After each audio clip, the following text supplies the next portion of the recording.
Yo, what is up guys? Welcome back to the channel. Thank you so much for watching. And like always, thank you so much for your support. So today I have probably one of the more fun builds I've done in a very long time. And if you're a longtime follower of the channel, know that this is my favorite build that I've made several leagues and across several different playtests. It is the True Damage Dagger Fighter build. And what if I told you that this build counters barbarians, is movement speed capped, and you can get above the PDR cap very easily? Sounds kind of too good to be true, right? Well, this build does all of that. So what we're going to do in this video is we're going to go over the build itself and the perks. We're going to go over the buying and gearing process. Then we're going to jump into some games so you can see it in action. Without further ado, let's go ahead and jump into it. First off, we got a Chapelle de Fer with movement speed, physical damage bonus, and physical damage reduction. Alternatively, you could try to get one with some HP, but they do tend to get a little bit more expensive. Next, we're going with a Fine Cuirass with all attributes, movement speed bonus, and some physical damage reduction. And depending on what your budget is, you could go for an epic pair, but loose trousers with movement speed bonus and all attributes, just be warned, they are a little bit expensive. For the Lightfoot boots, you could go with something a little bit better, but I ended up going with add movement speed and some physical damage reduction. And for our heavy gauntlets, we went with True Fizz, movement speed, bonus, and some physical damage reduction. For our adventure cloak, we grabbed Vigor, movement speed bonus, and additional physical damage bonus. Ideally, you would want True Fizz, but they were very expensive, and I didn't have any red rubies, so ended up just going with this. I wanted to keep the budget to about 5k or so I ended up getting some blue rings, but Vitality with 3 add movement speed and 1 True Fizz did it for me. And unfortunately, the Frost Amulet, no matter how you go about it, is expensive, but we ended up getting one for about 1100, 1200 with all attributes, additional movement speed, and some physical damage reduction. And for our Rondel Dagger, we went with physical damage bonus, additional movement speed, and some additional weapon damage. And our Buckler had additional weapon damage, 3 additional movement speed, and some max health bonus. And for our Survival Bow, we went with physical damage, added weapon damage, and some additional movement speed. Alright, so these are currently the stats that I am running. I'm currently playing in the Epic and Under lobbies.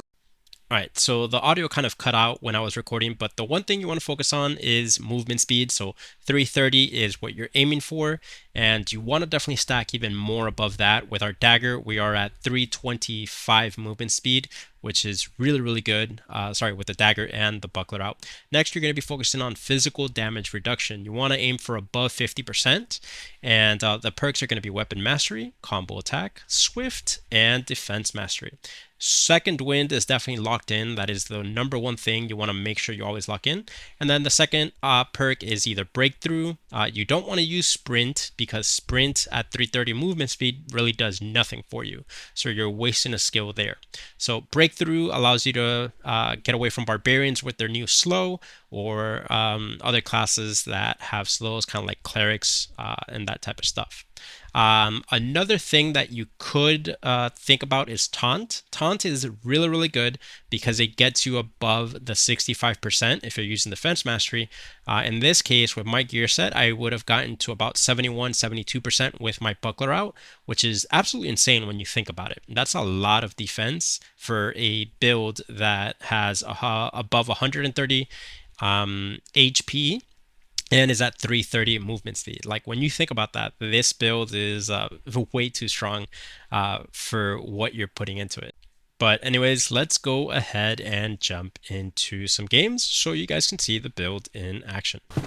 Alright, and first game, we are in the Troll Room, and we do hear some movement next to us, so we decide to go investigate, and it looks like it's a Barbarian and a Ranger going at it, so let's see if we can join in and have some fun. Alright, it seems that they both decided to run the other way, so I want to see if I can loop around and kind of cut them off. Alright, and I do find the Ranger, but it looks like he's not interested in fighting, and I definitely don't want to push a Ranger, so let's see if we can find that Barbarian.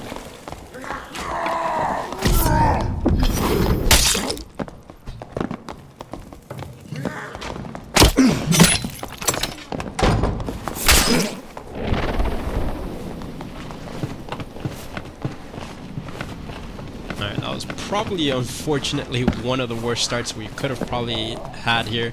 And here I'm just panicking. I'm stuck on like pillars and stuff.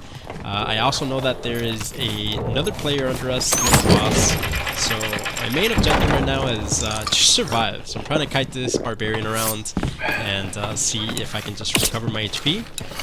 And again, this was game number 1, so let's excuse my inability to land any bow shots here. And this is where you can see Breakthrough really shine. It does really good work with counteracting slows and stuff like that.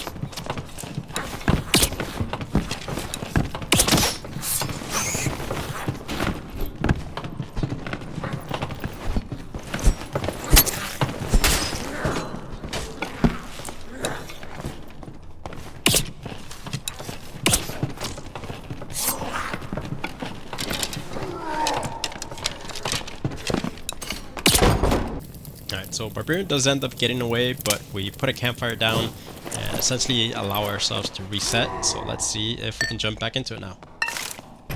Alright, we end up losing the Barbarian, but I want to check in on the player that was doing the troll boss. So let's see if they're still here.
And unfortunately this pesky barbarian decides to come back.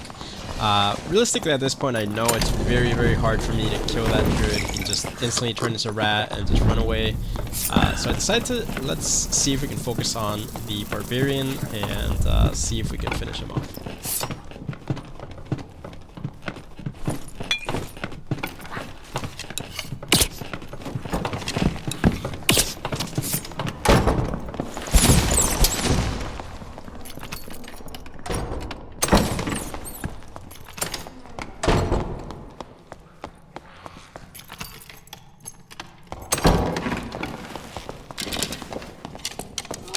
Alright, so Barb does end up killing the druid there. So now they're telling the Barb to focus on. So let's see how this plays out.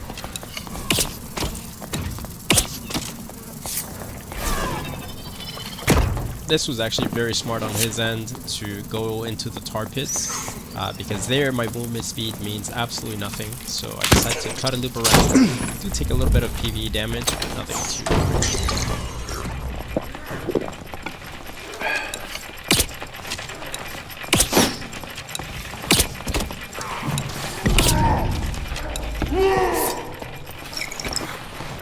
Alright, so we finished dealing with all the PvE. I decided to start bringing the elevators up.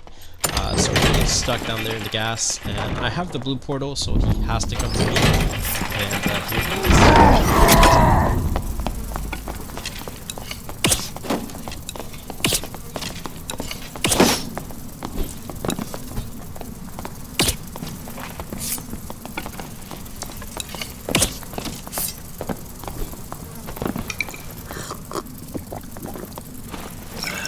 Alright, pretty tragic, but funny ending there.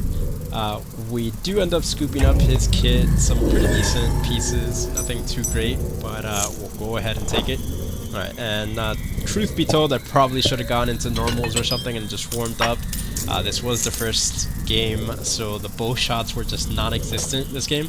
Imagine if you're like 20% better than I am, you're probably gonna have a lot more success with this build, but I promise it does get better. Alright, next game, feeling a little bit more warmed up, and we find ourselves another barbarian and a rogue. And another barbarian.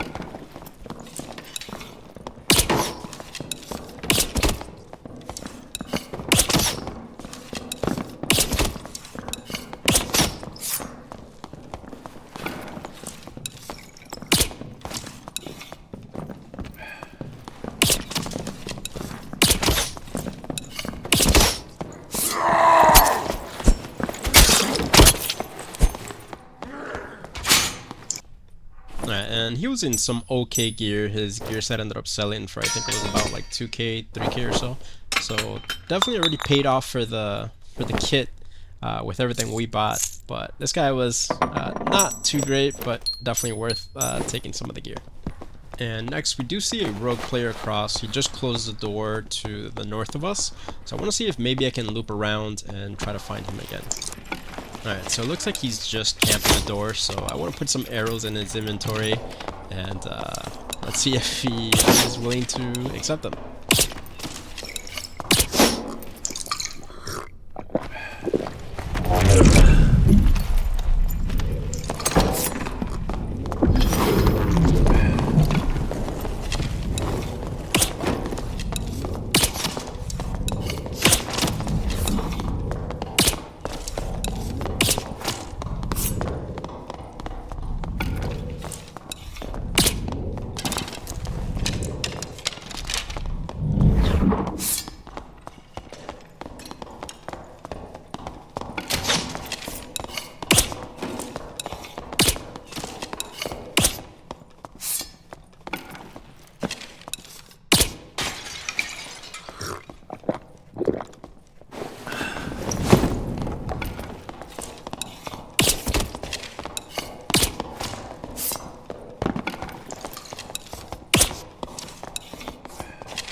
That one was also really sloppy, but we'll go ahead and take it. Didn't have too crazy a gear set, but did end up selling for about 1,000 to 2,000 gold. So we're in the profit at this point. And next game I decided to try to do the Cyclops, and we'll go ahead and deal with this PvE here. And I do see some dead PvE there, so I'm assuming there's somebody either doing it or somebody that could not do it and died. So I'm looking around to try to find it, and that right there is the definition of a mini heart attack. I'm even hitting the floor from how much I was struggling there, but my heart was definitely beating at 1,000 beats per second on that one. Alright guys, so I definitely had a lot of fun playing this build again. It's been a long time since I played it, but it is doing absolutely amazing in the current meta, full of rogues and barbarians. So if you have not tried it yet, please give it a try and let me know what you guys think down in the comments. And see you next time. And please, all I ask is if you're enjoying the content, please consider subscribing, and thank you again guys. See you next time.